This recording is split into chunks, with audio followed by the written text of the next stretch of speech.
Life can change in just a moment. That's what everyone at Pine Valley Stables learned on a misty October morning when their beloved horse Spirit, one of the most gentle and talented horses they'd ever known, had an accident that would test not just his will to live, but also show them how a child's pure heart could change everything. The day started like any other at the family-owned stable in Montana. The leaves were starting to turn golden, creating a beautiful carpet on the ground. The air was crisp, carrying that special autumn smell that horse lovers know so well, a mix of hay, morning dew, and the earthiness of fall.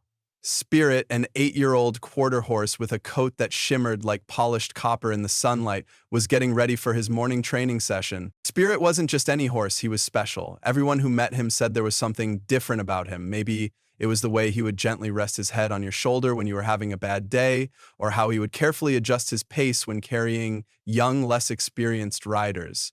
The stable owners had bought him as a young horse, and over the years he had become more like family than just another horse in their care.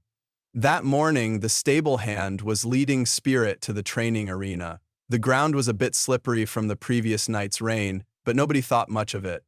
Spirit had walked this path hundreds of times before. But sometimes life has other plans. As they rounded the corner near the old oak tree, something spooked Spirit. Maybe it was a bird suddenly taking flight or a rabbit darting across the path. Nobody saw exactly what happened next, but they all heard the terrible sound of hooves scrambling for grip on the wet ground, followed by a heavy thud that seemed to echo across the entire stable. Spirit had slipped and fallen badly. The way he landed, it was clear right away that something was terribly wrong. He tried to get up, but his back legs wouldn't move. His eyes, usually so calm and gentle, were wide with fear. The stable hand immediately called for help, and within minutes, everyone at the stable had dropped what they were doing to rush to Spirit's side. They called the vet right away, Dr. Chen, who had been taking care of the stable's horses for over 15 years. She arrived within 30 minutes, but those 30 minutes felt like hours to everyone watching Spirit's struggle to stand. The usual busy morning sounds of the stable had fallen silent, replaced by soft whispers and the occasional nervous nickering of other horses, who seemed to sense that something was wrong. Dr. Chen's examination was thorough, but her face grew more serious with each passing minute. Spirit had suffered trauma to his spinal cord, the fall had caused severe swelling, and the pressure was affecting his ability to move his back legs. She couldn't tell right away if the damage was permanent, but she knew it was serious, very serious. The next few hours were a blur of activity. They managed to carefully move Spirit to a specially padded stall using a team of people and emergency equipment. The stable owners called every equine specialist they knew, looking for anyone who might have dealt with something like this before. Spirit lay in his stall, his bright eyes following everyone who came to check on him, almost as if he was trying to understand what had happened to him. The news wasn't good. Each specialist who came to examine Spirit over the next few days said pretty much the same thing. The damage to his spinal cord was severe. A horse needs to be able to stand to survive. Their bodies aren't made to lie down for long periods. Without the ability to use his back legs, Spirit's chances were very poor. The stable became a quieter place in those days. Everyone who passed Spirit's stall would stop to talk to him, to offer him treats, to let him know he wasn't alone. The riding lessons continued in other parts of the stable, but there was a heaviness in the air. Everyone knew that without a miracle, Spirit's time was limited. What nobody knew then was that a miracle was about to walk through the stable door. It would come in the most unexpected form, a little girl who wasn't even tall enough to reach Spirit's shoulder. But sometimes the biggest changes come from the smallest sources, and this little girl was about to prove that to everyone at Pine Valley Stables. In the days that followed Spirit's accident, various vets and specialists continued to visit, but their expressions grew more discouraged with each passing day. The stable owners were facing what seemed like an impossible situation. The costs of Spirit's care were mounting, and watching him struggle was becoming increasingly difficult. They knew they would soon have to make a decision that would break everyone's heart. But as Spirit lay in his stall, still bright-eyed despite his condition, still gently nickering at anyone who came to visit him, Still trying his best to lift his head to accept treats from his visitors, he remained an example of quiet courage. Maybe he knew somehow that his story wasn't over yet. Maybe he could sense that something extraordinary was about to happen, something that would not only change his life but would go on to change the lives of many other horses like him. 3 weeks had passed since Spirit's accident, and the mood at Pine Valley stables had grown heavier with each passing day. The beautiful autumn weather continued outside, but inside Spirit's stall, time seemed to stand still.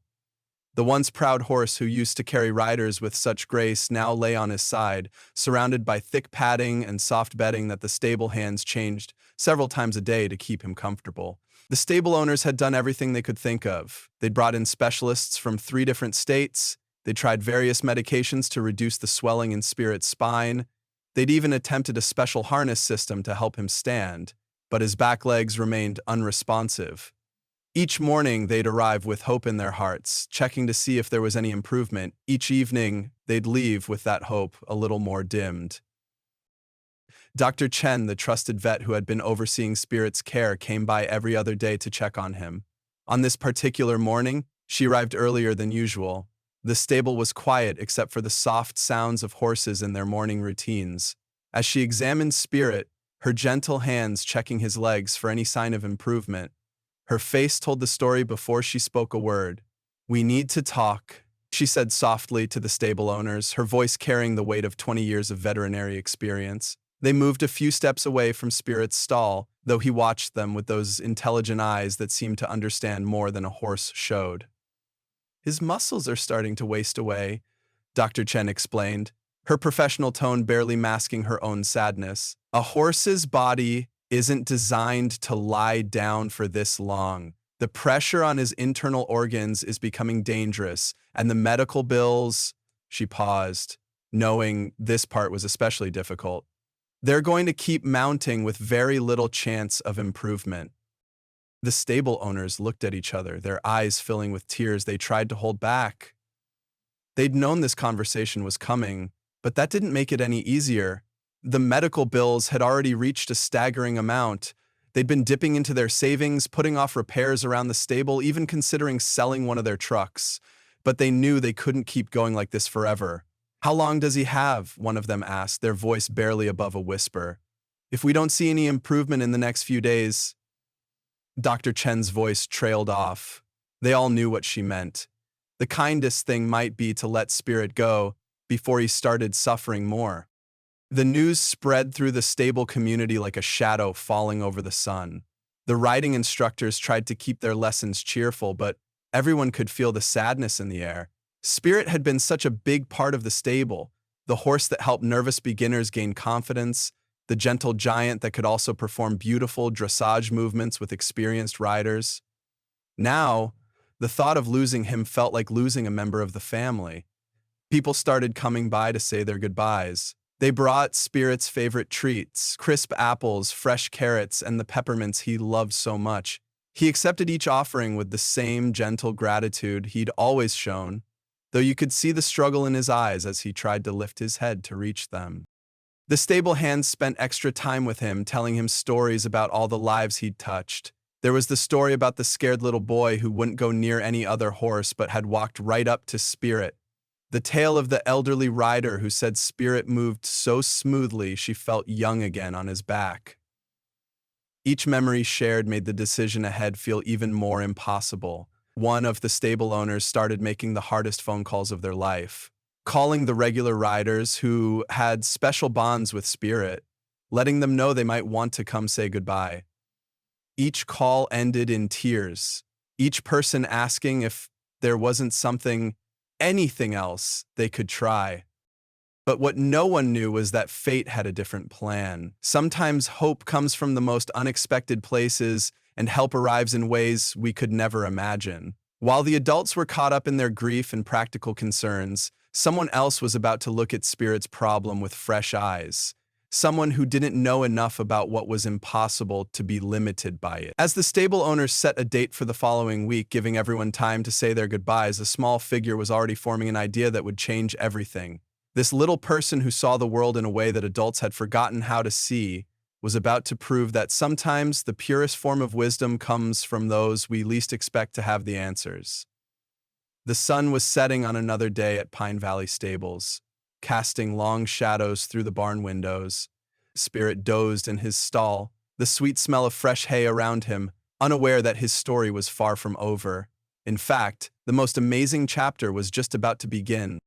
On a quiet Tuesday afternoon, while most kids were sitting in their classrooms, a little 6-year-old girl was making her way down the familiar path to Pine Valley Staples for her weekly writing lesson. She was small for her age, with untied shoelaces and a backpack almost as big as she was, stuffed with carrots and apples she begged her mom to buy for the horses. This little girl wasn't like most children her age. While others might have been scared of the massive horses, she saw them as gentle giants, each with their own personality and story.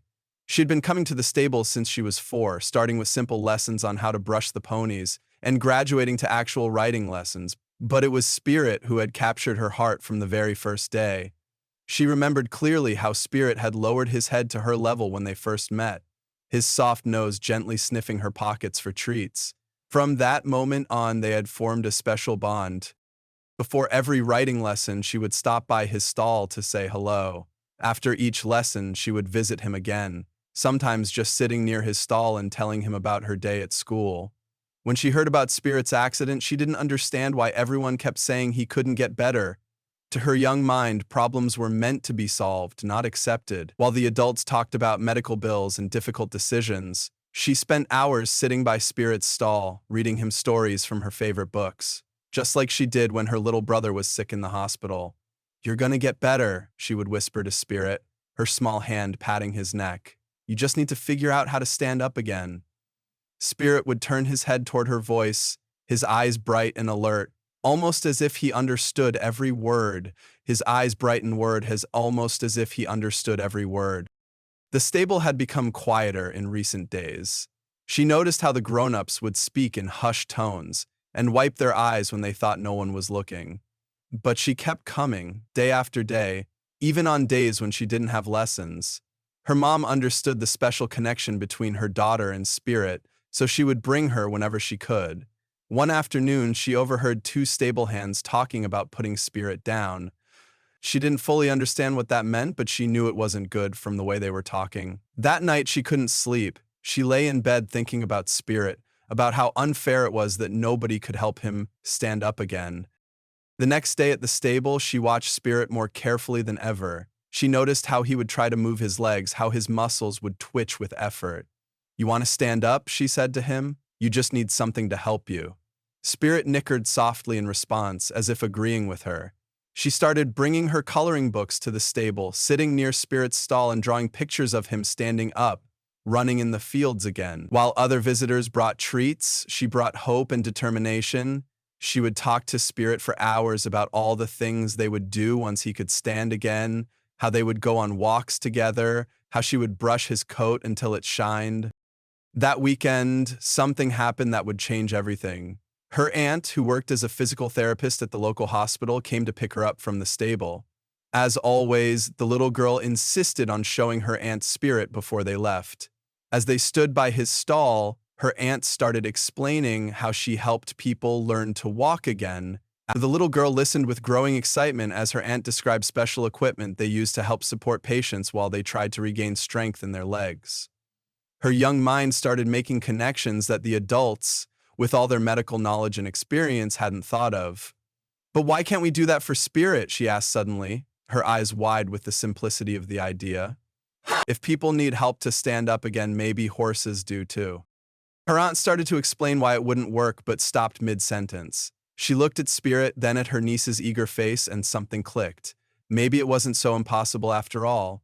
Maybe they had all been so focused on traditional veterinary treatments that they'd missed something obvious.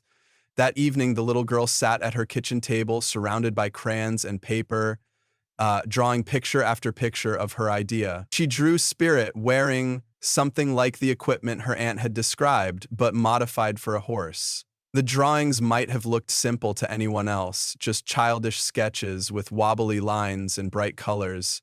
but they contained the seed of something revolutionary. Little did she know that her simple question, born from a child's uncomplicated way of seeing the world, was about to spark a chain of events that would not only change Spirit's fate, but would go on to help many other horses in similar situations. Sometimes the biggest breakthroughs come from the smallest voices, and this little girl was about to prove that wisdom doesn't always come with age. The next morning started differently at Pine Valley Stables. The little girl arrived early, clutching her folder of drawings, her aunt following close behind. The stable was just waking up, horses nickering their morning greetings, the smell of fresh hay in the air, and the sound of the first feed carts rolling down the aisle. Her aunt, who had spent the entire night thinking about her niece's idea, had brought something special with her.